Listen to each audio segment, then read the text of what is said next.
সিলেটের ভোলাগঞ্জ জাফলং সাদা পাথর এ যেন বাংলাদেশের প্রাকৃতিক মুক্তোর ভাণ্ডার। পাহাড়ি ঢল এনে দেয় সাদা মুক্তোর মতো পাথর, যা ছড়িয়ে থাকে নদীর বুকে। কিন্তু এই সৌন্দর্যের তলে চলছে এক ভয়ঙ্কর লুটের খেলা। কিছু মানুষের লোভে কয়েক মাসেই বদলে গেছে শতাব্দীর সৌন্দর্য। ভারতের মেঘালয় পাহাড় থেকে আসা পিয়াইন ও ধলাই নদীর পানির সঙ্গে ভেসে আসে অসংখ্য পাথর। 2012 সালে এই অঞ্চলকে পরিবেশগতভাবে সংকটাপন্ন এলাকা ঘোষণা করা হয়। উদ্দেশ্য ছিল প্রকৃতি রক্ষা, কিন্তু বাস্তবে আইন প্রয়োগে দুর্বলতা থেকে গেছে। গত এক বছরে হাজার কোটি টাকার পাথর অবৈধভাবে তোলা হয়েছে।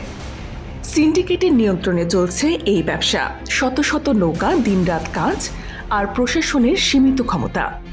বহু শ্রমিক জীবনের ঝুঁকি নিয়ে পাথর তুলছে, কেউ কেউ প্রাণও হারিয়েছে। অনেকে মনে করেন ভারত থেকে প্রচুর পাথর বাংলাদেশে আসছে এই পথ ধরে, তাই এখানে সমস্যা নেই। আবার কেউ কেউ মনে করেন অতীতে রাজনৈতিক সিদ্ধান্তে এই অঞ্চলকে পর্যটন কেন্দ্র বানিয়ে পাথর উত্তোলন বন্ধ করা হয়েছিল, যাতে ভারত লাভবান হয়। বাংলাদেশকে ভারত থেকে পাথর কিনতে হয়। তবে এসব মতের সঠিকতা নিয়ে বিশেষজ্ঞদের মধ্যে ভিন্ন মত আছে। বাস্তবতা হলো, অবৈধ লুটে ক্ষতিগ্রস্ত হচ্ছে প্রকৃতি, অর্থনীতি এবং স্থানীয় মানুষের জীবন। টাকা, লোভ আর অবহেলায় হারিয়ে যাচ্ছে সাদা পাথরের গল্প। কিন্তু গল্পের শেষ এখনো লেখা হয়নি।